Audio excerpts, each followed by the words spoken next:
আসসালামু আলাইকুম প্রিয় বন্ধুরা, আমি আজকে আমাদের এখানে একটি সড়ক দুর্ঘটনার গল্প আপনাদেরকে শোনাবো। তো চলুন বন্ধুরা শুরু করা যাক। একটি সড়ক দুর্ঘটনার গল্প। অস্ত্র আর শোকের সাগর। গতকাল বিকেল প্রায় 4টার দিকে নওগাঁ জেলার সাপাহার পোরশা রোডে ঘটে গেল এক হৃদয় বিদারক সড়ক দুর্ঘটনা।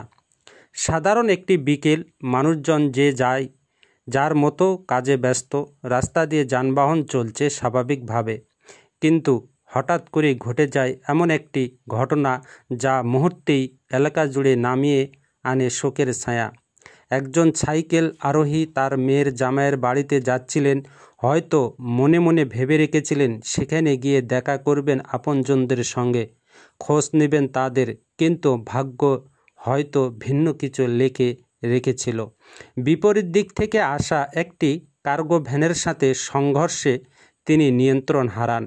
মুহূর্তের মধ্যেই সাইকেলটি ভ্যানের নিচে ঢুকে যায়। চোখের পলকেই শেষ হয়ে যায় একটি মানুষের জীবনের পথ চলা। স্থানীয়রা ছুটে আসলেও আর কোনো চেষ্টা কাজে আসেনি। ঘটনাস্থলেই তিনি শেষ নিঃশ্বাস ত্যাগ করেন। অসহায় সেই দৃশ্য দেখে অনেকেই অস্ত্র সংবরণ করতে পারেননি। চারপাশে শুধু কান্না আর আতঙ্ক। নিহতের পরিবার খবর পেয়ে ভেঙে পড়ে। যে মানুষটি সকালের আলোয় হাসিমুখে ঘর থেকে বের হয়েছিলেন, তিনি আর কখনো ঘরে ফিরবেন না। এটা ভাবতেই ভেঙে যায় স্বজনদের বুক।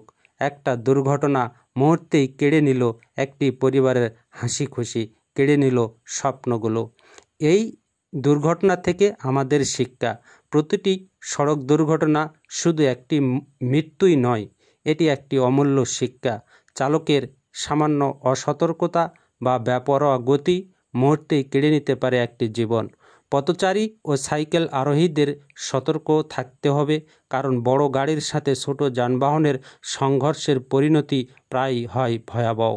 আমাদের সমাজে সড়ক দুর্ঘটনা যেন এখন নিয়মিত সংবাদে পরিণত হয়েছে, কিন্তু প্রতিটি দুর্ঘটনার পিছনে আছে চোখের জল, আছে অপূরণীয় ক্ষতি। আমাদের করণীয়: এখনই সচেতন না হলে প্রতিদিনই আমরা হারাবো প্রিয় মানুষদের।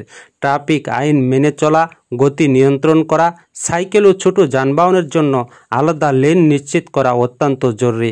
চালকদের আরও মানবিক হতে হবে, কারণ একটি স্টিয়ারিংয়ের পিছনে শুধু গাড়ি নয়, অসংখ্য প্রাণের নিরাপত্তা নির্ভর করে।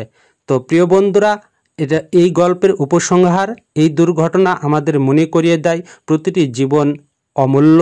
আর যে মানুষটি হঠাৎ চলে গেলেন তিনি আর কোনোদিন ফিরবেন না। কিন্তু যদি আমরা সবাই মিলে সচেতন হই, হয়তো আগামীকাল আর কোনো পরিবারের বুক এভাবে শূন্য হবে না। আল্লাহ নিহতকে জান্নাতবাসী নসিব করুন আর তার পরিবারকে অসীম ধৈর্য দান করুন। তো প্রিয় বন্ধুরা, মৃত্যু ব্যক্তির জন্য সবাই দোয়া করবেন। ভালো থাকবেন, সুস্থ থাকবেন। ভিডিওটা ভালো লাগলে শেয়ার করবেন। ধন্যবাদ সবাইকে।